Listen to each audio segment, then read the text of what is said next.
UFC 326 took place over the weekend, and so I am here to give my reactions to the entire card and to break down every single result from every single fight, starting with the early prelims and ending with our main event.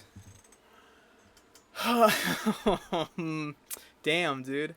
Ain't no way the BMF title fight was a boring fight, bro. Ain't no way. I'm so happy the UFC just put all their chips on that fight being an exciting one. And just, to make us not worry about how kind of mediocre the rest of the card was. That really worked out well for them. Oh man, that's really it's such a that's so poetic in a way, you know what I mean? But let's just jump right into the main card here. Let's just jump into the prelims, excuse me, actually. Let's just jump into this card. Luke Fernandez versus Rodolfo Bellato. We got the correct pick with the Bellato KO win. Luke Fernandez looked pretty good. He was landing the jab. Up close, he was landing some pretty good knees. And Bellato himself was doing pretty well landing to the body. But, Fernandez tried to get up close at one point. Just gets dropped with a left hook. Ground and pound TKO win for Rodolfo Bellato. Good pick, Good job-saving performance from Rodolfo Bellato here. Fernandez looked pretty decent, so I'm kind of intrigued to see where he could, end up with whoever up next for him. But, a few more tweaks to his game, some improvements to his defense could really go a long way. But good win from Bellato here, man. I'm glad this underdog pick worked out for me. Which one didn't work out for me? Rafael Tobias versus Dyer Nurgozhay. Dude. Rafael Tobias, man. Holy. He went out there with zero fight IQ, man. This guy was getting outstruck, pieced up for the entirety of the first round, man. He looked horrible. I was so sad seeing this result, bro. He was getting outstruck, pieced up, and then he landed a really good shot in the second, which really seemed to daze DR, but then he decided to go for a submission attempt when he could have just got the TKO win, it looked like, which lost him all his momentum. They made it to the end of the second, and then for the third, he just got pieced up again, had his takedowns defended, and lost by decision. Oh, that's a tough one to swallow, man. I was really upset with myself for that one. I really thought Tobias could look better than that, but I don't know what to say, bro. He just looked horrible. He looked horrible. So, thank you for making me look great, man. Awesome. Up next was Mudaerji versus Jesus Aguilar. Not much to say here. Su utilized the range, the jabs, the kicks, elbows, pieced Jesus up close. Jesus just couldn't get anything going here, man. And, it was just a very pretty one-sided, pretty definitive win for Mudaerji. Good win for him. Kind of tough to see for Jesus Aguilar, man. He's someone I enjoy being on the roster, so we'll see what's next for both these guys, but good win for Mudaerji. Genuinely, not much to say here, man. There wasn't these prelims weren't the best. Surprise. Up next we have Cody Durden versus Niamjargal Tumendemberel. This was kind of a weird, boring fight. Durden was getting reversed, outdamaged. Tumendemberel threw some late shots at the ends of rounds, which was just weird. But other than that, he was out-grappling Durden, he was getting positions, he was landing the more significant strikes, and had a decent guillotine attempt on his way to a decision win. Again, not much to say here. That's about it. Already on to our fifth fight. Ricky Turcios versus Alberto Montes. Great performance from Alberto Montes here. He settled in with the boxing really well. Landed a close elbow that looked to kind of hurt Turcios, who was just kind of, fainting all over the place, trying to find a good opening for him. And then in the second round, he shot a takedown, which he got caught in an anaconda choke that put his lights out. Montes wins by technical submission. I am so happy I called that anaconda, bro. That was a really, that was a little cheeky one, especially from a guy, that, he's just coming to the UFC. Looked really good here. I'm excited to see more from him. Ricky Turcios can do whatever he wants to do. I don't really care, but I like this Alberto Montes guy, bro. I think he looks great. I think he looked great here, and I think he'll make a splash in the division for sure. So, good win for Alberto Montes here. This is where we stop really having fun here, man. I'm gonna be honest. Dante Johnson, bro. Dude, how do you go to your minus 800 favorite? I know the betting lines don't matter, but you're minus 800 favorite. You go to a fucking split decision with Cody Brundage. How? I Well, here's how. He got taken down and held down in the first round. Brundage totally dominated that first round. I don't know, he has just no grappling defense at all, apparently. Brundage would then go for a takedown. Actually, maybe he does, because Brundage then failed a takedown in the second, and then proceeds to do fucking nothing except sit on his ass against the cage and get beat up for the majority of it. So that's really cool. So my mic almost falls over. That's really cool. Going into the third round, Brundage landed some pretty nice jabs, but again, he was just pushed back. Johnson just spent the round looking for the bigger shots on the front foot, landed a takedown to secure the win, and yeah, man, I don't know which round the judge could have gave. I didn't even see which round actually the judge gave to Brundage here. I don't know which one he could have really won here, but I am unimpressed by Dante Johnson's performance here. This is not the same guy I saw knock out a heavyweight, dude. This is not the same guy. I expect more from him, and now, you know, I feel like I can't really pick him to win or whatever his next fight is if he has this kind of performance against Cody Brundage. Maybe I'm a bit too harsh on him, because since the Bo Nickel fight, the only person to definitively beat Cody Brundage has been Cam Rouston. You know, McConaughey couldn't. The guy he went to a majority decision, which later overturned, couldn't. And Dante Johnson went to a split decision with him too. So maybe Brundage really just is him. Who knows, right? Maybe I'm not looking at it good enough. Maybe I need to put on some fucking rose tinted glasses. But anyway, yeah, that was just a bad performance from Johnson. I expect more from him. Then we get to this fight, dude. What the fuck? What the fuck was this, man? Cody Garbrandt versus Long Zhao. I had Cody Garbrandt to win. He somehow comes away with a 28-27 decision. Somehow the pick ends up right, which makes me even more mad about the Tobias pick, right? Because then all my locks could have hit. I got basically gifted. Cody Garbrandt got gifted a win here. Genuinely. Let's call it how it is. He would have lost this fight. But, again, this fight was just so weird. I will say Garbrandt does look to kind of have a chin again. He ate some really big shots throughout this fight, including a very big head kick in the first round, and, you know, survived that. So I like seeing that from Garbrandt again. That's pretty cool. But by the time we got to the third round, these guys were fighting. Long Zhao lands a low blow. Doesn't really kind of hurt him too bad, but, you know, obviously they have a break, so gets a warning from Herb Dean. Like fucking, I'm not even joking, like 15 seconds later, he lands a worse low blow. And that, dude, Cody Garbrandt's going through it, man. He starts dry heaving. They give him a bucket. I couldn't actually see if he actually started throwing up or if he just continued to dry heave into the bucket. But he was just hunched over a bucket, and Herb Dean decided to take a point away from him at that point. And then, dude, this was the fucking funniest thing I've ever seen. He's still recovering, right? He's still recovering, but then, yeah, he just kind of fucking looks at Long Zhao with this really pissed off look, man. And the crowd starts cheering more and more. And Long Zhao's like kind of taking in, egging him on, fucking pointing to the center of the cage. They start chatting shit to each other. And so the ref, starts to back up. Garbrandt just full on sprints and throws like this Masvidal flying knee at him, which doesn't do anything to Long Zhao. They clinch up again, and then Zhao knees Cody Garbrandt in the balls again. Immediately he did it again. This time it didn't really affect Garbrandt too badly, but he gets a second point taken away from him, which is a good thing. You know, I don't know how you continue to throw like that, because from here on out, I'm trying to do like math of like who was going to win if this is how it is. 2 points being taken away is crazy. Okay, aside from all like the points taken away, I kind of had Long Zhao winning this 30-27-ish. That's what I kind of expected it to be. Two judges gave Cody Garbrandt the first round, and then the other judge gave Cody Garbrandt the third round. So it would have been a 29-28 win for Long Zhao, but because of the 2 point deductions, he goes from 29 points to 27 points. Thus, Cody Garbrandt wins here. So I don't know what any of that was. I saw Garbrandt talking afterwards about fighting David Martinez. Buddy, you just got pieced up by Long Zhao. Martinez is gonna fucking dick you down, dude. Like, you are nowhere near the rankings, bro.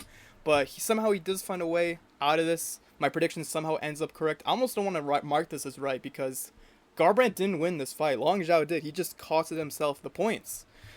So, yeah, weird bad performance from Garbrandt. self-destructive performance from Long Zhao. I struggle to think both these guys will win the next fight. So, yeah, there it is, man. That's how we ended the prelims. That's people tuned in for the first time to watch CBS, and they saw Dante Johnson versus Cody Brundage, and then they saw this fight. I don't know what the fuck I would expect, like what I would take away from this if I was a non-UFC fan watching this for the first time, dude. I no clue what I would imagine. Let's move on to the main card, though. That was just so fucking weird. Yeah. Gregory Rodrigues versus Bruno Ferreira. Dude. RoboCop. This is my guy, bro. Honestly, RoboCop, like, if you ever wondered how Alex Pereira's career would pan out if he wasn't, if he hadn't have beaten Israel Adesanya in kickboxing, this you'd get RoboCop here, man. This guy is awesome. He needed only 2 strikes. It only took 2 strikes for him to find Ferreira, who himself was trying to find the openings, kind of what I expected, not really taking the Kopylov approach, which maybe in hindsight should have been done. He was trying to stand his ground, trying to find some openings, switch stances, and then at that moment, Rodrigues throws us right down the middle and gets the KO win, just like that. It took 2 strikes, and he gets some first-round KO, just like how Ferreira did Rodrigues when they first fought. So, dude, RoboCop's sick, man. I don't know what else to tell you. I love this guy. This guy's awesome. I want to see him fight someone in the top 5. I heard Kyle Borralho, well, spoilers, Kyle Borralho calls out DDP. I think Rodrigues should fight DDP, dude. I think that'd be a really, really fun fight to make. But, yeah, great for Ferreira. I love this for him. Or, great for Ferreira. Great for Rodrigues. Love this for him. Good win. Hopefully, I think they can finally give him a good opponent, dude. Hopefully.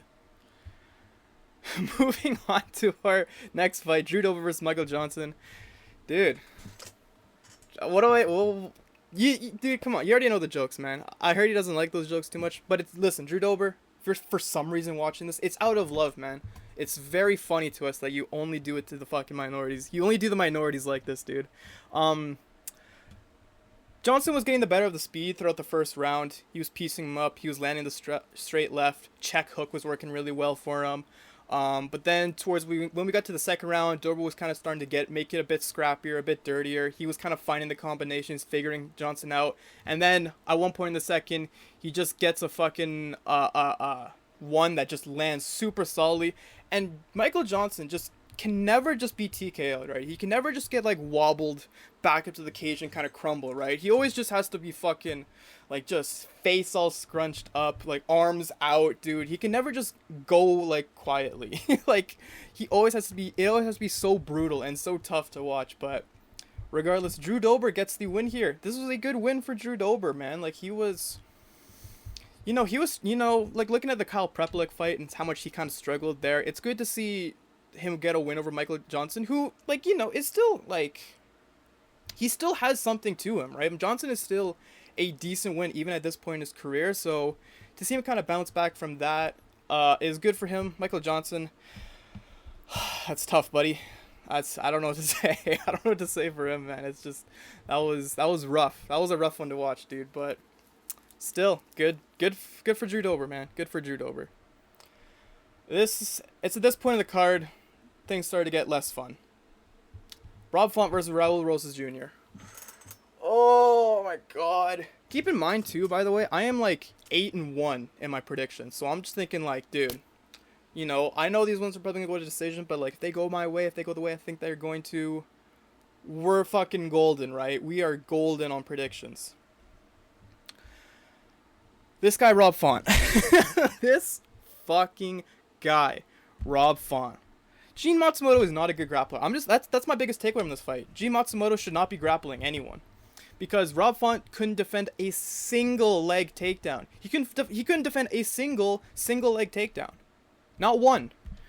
And then when he was on the ground, this guy was fucking throwing up omoplatas like he's some elite level grappler.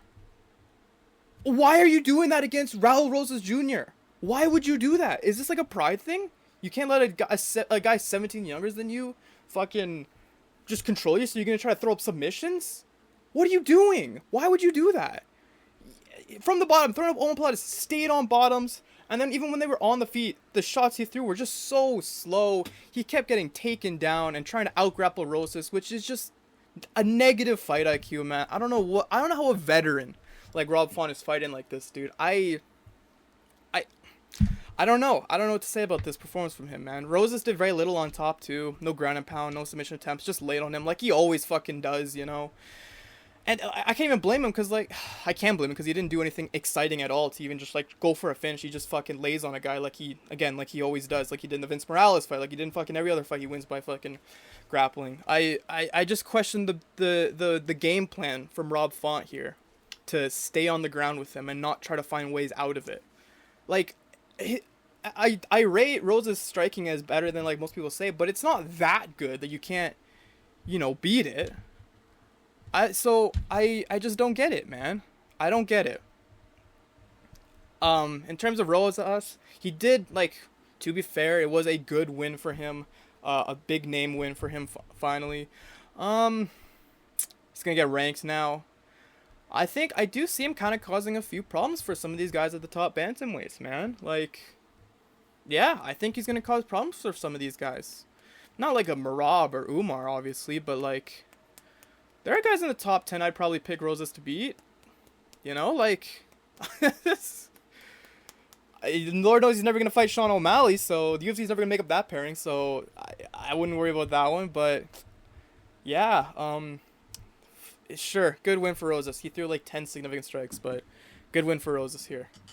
Next fight, our co-main event, Kyle Borralho takes on Reinier de Ridder. This was a close fight. I was a little bit surprised the judges had it 30-27, but the rounds were close. It really depended on which, like, you kind of rated more. The first round, Borralho was landing some pretty big shots. RDR was getting pieced up. Borralho, he was aggressive. He was very accurate with his jab. The right hook was working really well. The straight left was working really well. And the calf kicks were also bothering RDR quite a bit. But then late in the first, he kind of got the takedown. Didn't really do anything with it. But again, when you're looking towards the end of the round, like, it was enough time where I was thinking, they could maybe give this to RDR. But, like, I probably would have went Borralho. Second round, Borralho rocked him pretty bad. But aside from, like, that single moment, RDR was getting better on the feet. Against feet, both guys actually kind of did better in, like, the opposite positions than I thought they would do. RDR was kind of better on the striking than I thought he would be, and Borralho was better at the clinching and the grappling than I thought he would be. But yeah, RDR was getting better against on the feet, popping the jab, stepping in with the knees, clinching, just trying to get the takedown. That's why I kind of gave him the second round. I thought, aside from the one moment of damage that Borralho got off, RDR was looking pretty good on the feet, so I leaned towards that, but again, I could see the argument. And then the third round, Borralho lands the better shots on the back foot. Calf kicks, right hooks, straight lefts, all working really well. And then landed a good takedown, which I gave him the third. So, yeah, Borralho wins 30-27. It wasn't that exciting fight. It was exciting because it was close, but yeah, man, RDR should probably move up. I'll be honest. I don't know what that means for him, like, rankings-wise, who he fights. If I were just to think, who's fucking someone in just, like, the top 15, bro? Who did Menefield just win his last fight? If Menefield won his last fight, he can fight Alonzo Menefield, but other than that, not too impressed. It's a big win for Borralho. It's a good bounce back, but again, he calls out DDP. I struggled to see how he beats DDP, but still, decent little fight there, man. Good fight. Then we get to the end. Main event time. Max Holloway versus Charles Oliveira for the BMF belt.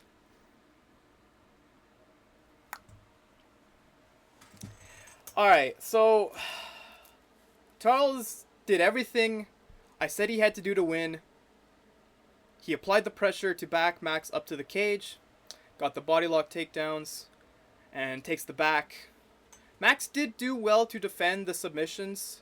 In the first round, it was looking long, but, Max did pretty good to defend, like, getting the rear naked choke applied to him, so I will give him that. I thought he would be finished if Max was able to take the back, but he did well to defend those. But, man, when they were on the feet, dude, he was getting pieced up badly. The speed that Oliveira was fighting at, it just didn't look like Max could compete with that, and it's not something we've ever seen from Max before, really. Even Topuria was just kind of having struggles with finding the shots to land, but Charles could just come in there with his fucking weak ass chin, just run in there, throw some crazy shots, push him back to the cage, and then just get these takedowns, and then just grapple for like 4 minutes of the round, dude. And he did that all 5 rounds on his way to a, I think it was all 50-45 decision win to win the BMF title. Like I said, Max struggled with the striking, the calf kicks were an issue, and then even in the 5th round when they were grappling and Max was able to get on top, he wasn't really able to get out of that, or at least throw some damaging shots from on top. He looked lost. He looked really puzzled in that moment, so that was tough to see from him. Charles looked way better than like he probably ever has, and I think that's probably the most exciting thing to come out of this, is the fact that Charles looks so locked in right now, dude. And in those kind of aspects, and to see how good his grappling is, because not many people can do this to Max Holloway, man. Not many people can take down Max Holloway, so, and even then keep him down for that. So to see him kind of do this, a fight with a rematch with Arman Tsarukyan and Ilia Topuria do kind of, you know, those are the kind of fights that make me excited to see. Like, I feel like I want to see a rematch. 5 rounds of the grappling between Oliveira and Tsarukyan would be very exciting. Or, maybe Oliveira really does find his way to avoid the striking games of Topuria and get his way to a grappling win for the world title again. But, I was like everyone else thought, man. I was just expecting kind of a war between these guys, a striking war. I thought Max would just do better avoiding the takedowns and getting back up from the takedowns, or, landing shots that could actually really damage Oliveira, but he just couldn't. And it wasn't just the grappling. He was looking worse in the striking game too. Charles looked very good there as well, so I'm not totally mad. It was a good performance from Max, obviously, but it would have been nice, I'm sure the UFC thought, well, that would have been nice if we got an exciting BMF title fight. I see people calling for the belt to be retired. No, Oliveira versus Tsarukyan would be an amazing grappling affair, and I think that'd be worthy of a BMF title fight. As for Max Holloway, I'm liking a fight between him and BSD. I think that'd be, I'm scared for BSD, because, that's kind of been his role, to be kind of the guy for these older, tougher, veteran guys to kind of have a bounce back fight off. I just get flashbacks of the Dustin Poirier fight, right? And I still think Holloway's on that level of still being good enough to come away with a win there. So that scares me, but I think a Max Holloway versus BSD would be a very good France fight night main event. That's what I think. Good win for Charles. Sucks we didn't get a more exciting fight, but that's just a fight game, man. That is what it is. That's my breakdown of the card. Overall, predictions, grade time, 8-4. I went 8-4. That gives me a grade of C. Once again, I have to take it. I had a confidence with 2 out of 10 going into this. I'm glad I got as many prelim predictions right as I did.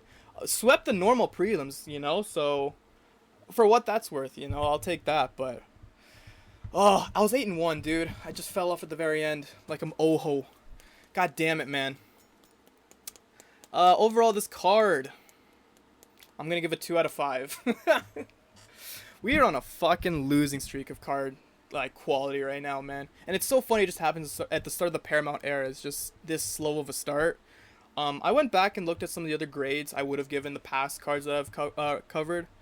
And it's from July to December of 2025, I only gave 2 cards a 2 out of 5.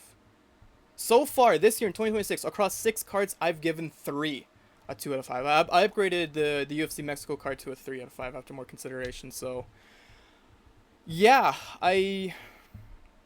slow start for the UFC this year, man. I hope this next pay-per-view kind of brings back some more hype, some better performances. It looks really good on paper, so hopefully that. And who knows, maybe this upcoming Apex card will be very exciting as well. We'll have to see though, man. But aside from that, that is my breakdown of the UFC 326 fight card. Let me know in the comment section what you thought of UFC 326. What fights you got right, what fights you got wrong, which fights you lost money on because I told you which fights to I was right. Tell me how much Rafael Tobias or anyone else on the card lost you money. The UFC White House card was announced during the pay-per-view, so I'm gonna be dropping a separate video today talking about that. So if you want to see that plus my opinions on everything else combat sports, be sure to subscribe to the channel. Leave a like if you enjoy, share, give me some hype, really helps me in the algorithm. That's going to do it for me though. I will see you guys in the next video. Goodbye.